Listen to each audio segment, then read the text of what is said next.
Hey everybody, welcome back. It's me, lukemick here, and this is my review for Transcendence.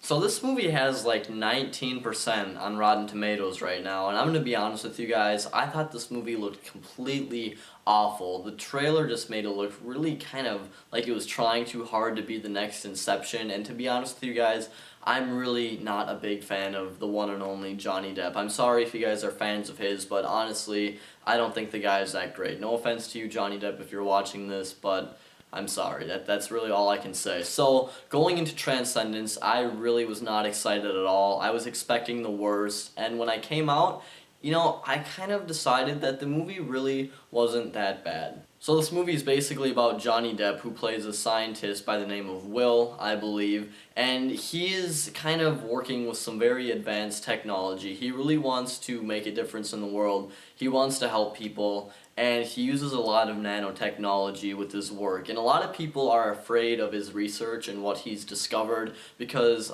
some groups in the movie think that he's going to kind of sort of change the course of human history. So, towards the beginning of the movie, he gets shot by somebody and it just grazes him. It doesn't really kill him. He's just in the hospital for a day. But it turns out that whoever shot him put poison on the tip of the bullet. So he got sick and died about a month after he was shot. Before he died, his girlfriend or wife in the movie, and she's the woman in the town, I don't remember her name, she was in Closed Circuit as well, she uploads his mind and his conscience to a supercomputer in hopes to sort of keep him alive and so they can continue his research, and it turns out that it works, but the thing is, they don't really know whether it's actually him or if it's just sort of his memories and his voice kind of like the computer disguising itself as him. So some pretty weird stuff happens in this movie. It brings up a lot of very interesting questions, and that is the story of Transcendence. Now, the thing about Transcendence is I was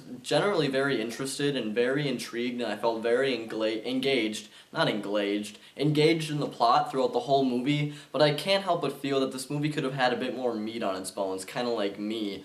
It just didn't seem like there was enough in the story or characters really to sink your teeth into. It just kind of was lacking in entertainment value and depth, I feel. There were some pretty weird things happening in this movie, and it does make you think about where technology is going, but I feel like there could have just been more explored with this movie, and I think that some characters are really wasted.